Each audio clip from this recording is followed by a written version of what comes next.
Mesdames et messieurs, chers téléspectateurs, bonjour et bienvenue à l'émission Chronique sur les publications scientifiques. Aujourd'hui, l'émission se focalise sur l'évaluation du profil de toxicité des pesticides homologués au Burundi. C'est une étude qui a été faite par le docteur chimiste et enseignant-chercheur à l'Université du Burundi, docteur Ferdinand Ndikoudiaye. Il est d'ailleurs notre interlocuteur. Docteur Ferdinand Ndikoudiaye, bonjour. Bonjour. Et quelle a été la motivation de ce sujet? À réaliser cette étude, je suis parti du fait que au Burundi, comme ailleurs, on utilise des pesticides, donc les produits généralement phytosanitaires qui sont utilisés pour protéger, mais aussi pour tuer certains ravageurs de plantes. Et ces produits sont aussi utilisés dans la médecine vétérinaire pour soigner ou protéger aussi les animaux. Et la motivation qui nous a poussé à réaliser cette étude, c'est que les pesticides, comme d'ailleurs la plupart d'autres produits chimiques, présentent des avantages et des inconvénients. Et je pense que vous avez voulu qu'on puisse parler beaucoup plus sur les inconvénients. Non, et avant de parler des inconvénients ou des avantages, quel a été le constat après l'étude? Ah oui, après l'étude, nous avons constaté que les pesticides qui sont autorisés à être commercialisés au Burundi, donc les pesticides homologués, et nous avons constaté que à peu près 30% de ces pesticides sont déjà bannis dans d'autres pays, dans au moins 30 pays du monde, au moment où à peu près 15% de ces pesticides sont toxiques envers les mammifères, y compris l'être humain. Et pourquoi alors il y a encore ces pesticides qui sont en cours d'utilisation au Burundi alors qu'ils sont bannis ailleurs? Cela est dû à quoi?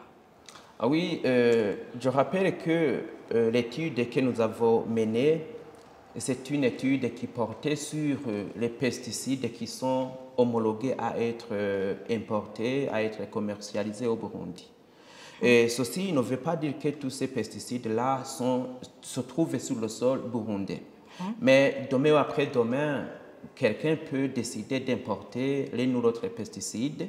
Comme c'est déjà homologué, on peut se retrouver avec ces pesticides. Et tout à l'heure, vous parlez de la motivation. Lorsque nous avons décidé de faire cette étude, c'était justement pour pouvoir informer les intervenants, donc toutes ces personnes-là qui sont impliquées dans la chaîne de gestion des pesticides.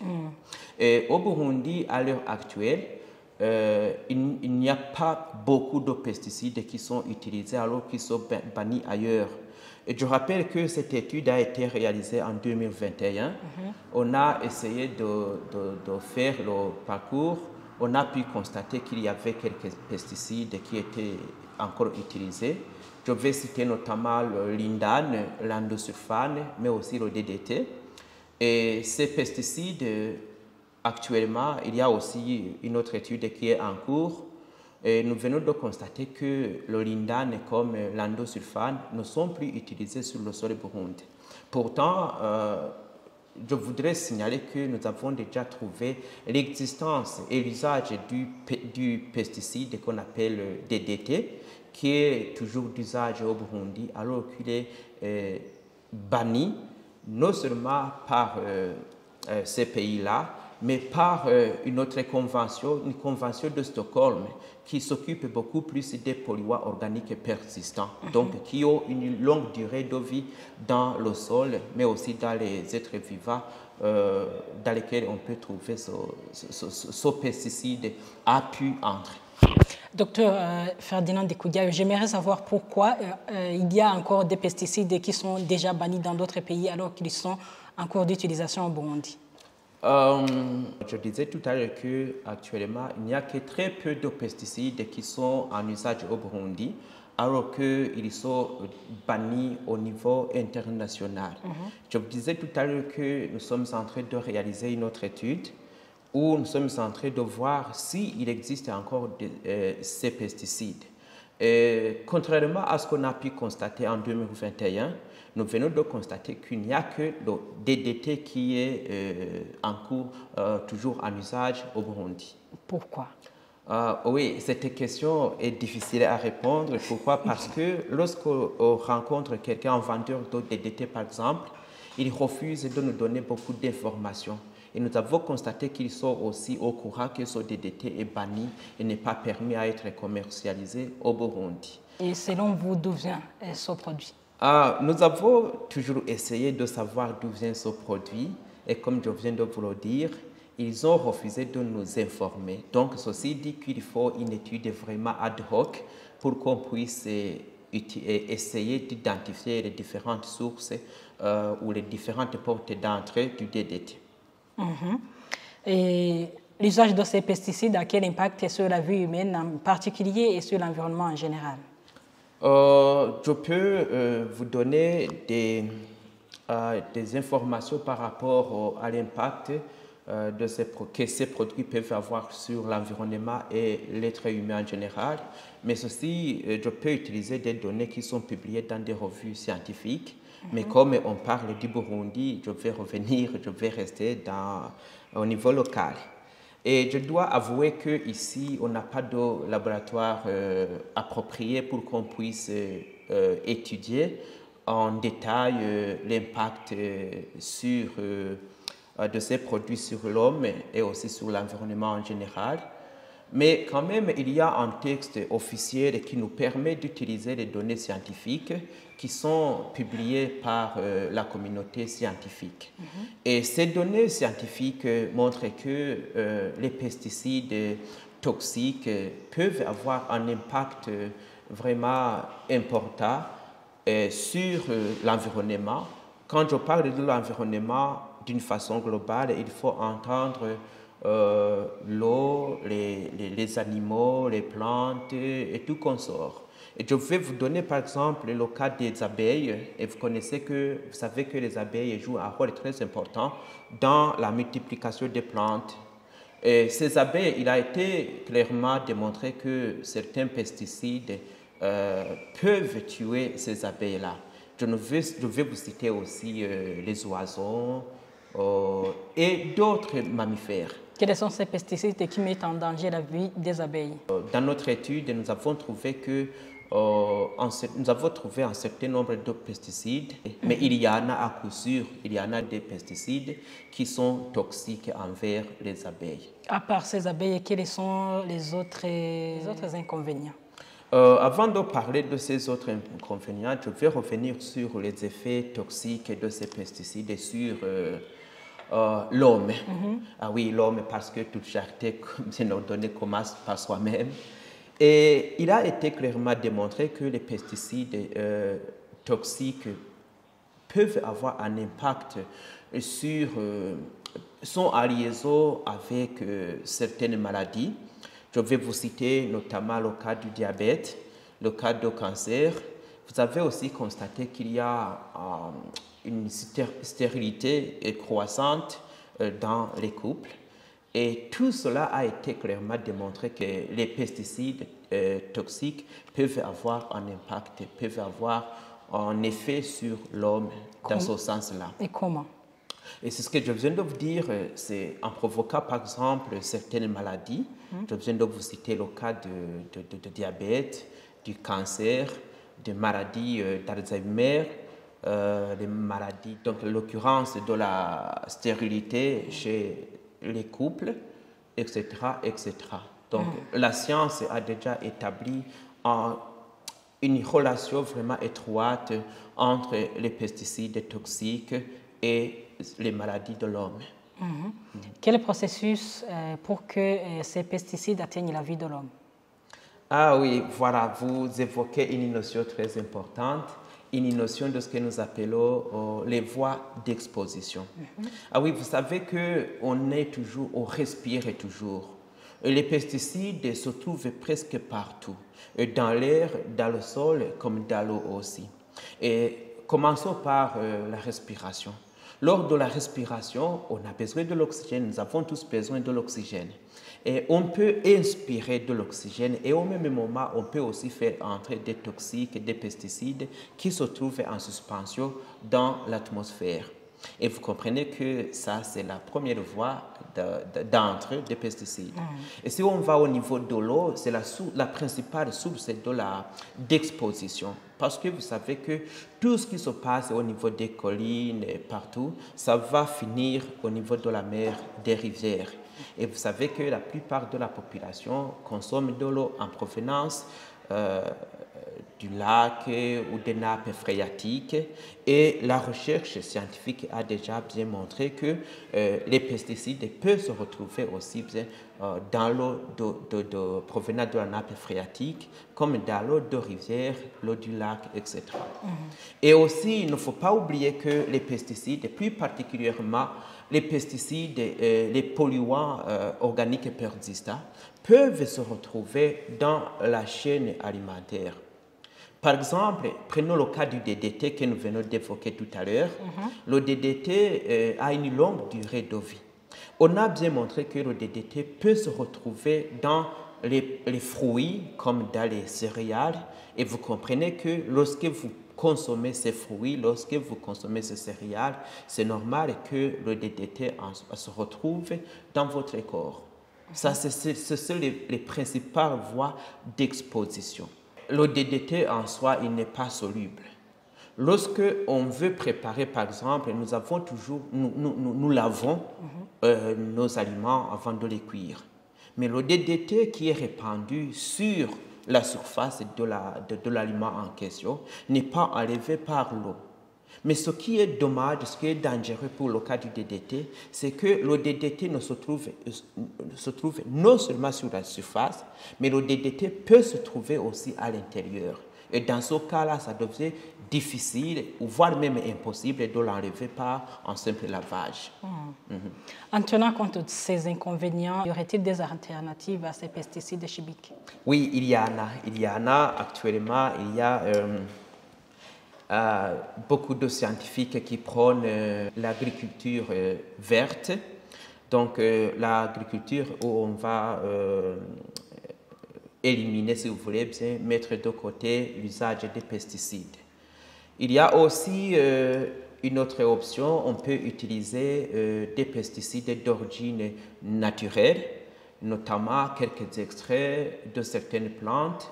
Il y a un travail qui vient d'être défendu, qui a été dirigé par un de mes collègues et qui a montré que certains extraits de plantes peuvent aussi lutter contre les ravageurs au lieu d'utiliser les pesticides conventionnels, donc les pesticides synthétiques. Quelles sont ces plantes? Il y a, je crois, Umuravumba, il y en a d'autres. Tenant compte de ces inconvénients des pesticides qui sont en cours d'utilisation ici au Burundi, quelles recommandations pourriez-vous donner ou formuler? Oui, j'ai beaucoup de recommandations à faire. La première recommandation, c'est l'installation ou l'acquisition des laboratoires ad hoc, donc des laboratoires appropriés qui peuvent établir l'impact des pesticides toxiques sur la vie de l'homme, par exemple, et l'environnement en général. Et ceci est beaucoup plus important parce que vous savez que l'environnement est en vogue et nous dépendons de l'environnement, du milieu dans lequel nous vivons et nous devons le défendre. Et avant de défendre ce milieu, nous devons d'abord connaître quels sont les facteurs, quels sont les éléments qui menacent notre environnement. Et nous croyons que les pesticides font partie aussi de ces éléments-là. Une autre recommandation, vous savez, les pesticides, pour développer un pesticide, ça demande non seulement beaucoup de temps, mais ça demande aussi beaucoup de moyens. C'est très difficile de remplacer un pesticide. Alors, comme c'est difficile, on peut aussi penser à adopter des mesures préventives.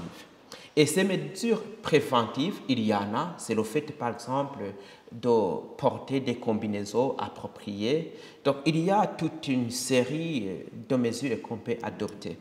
Mais malheureusement, ce que j'ai pu constater au regard des contacts, des échanges que j'ai déjà fait avec les différents intervenants dans la chaîne de gestion des pesticides, j'ai constaté que la majorité de la population burundaise ne connaît pas beaucoup par rapport à la toxicité des pesticides, mais aussi par rapport à comment on peut se protéger contre ces pesticides-là.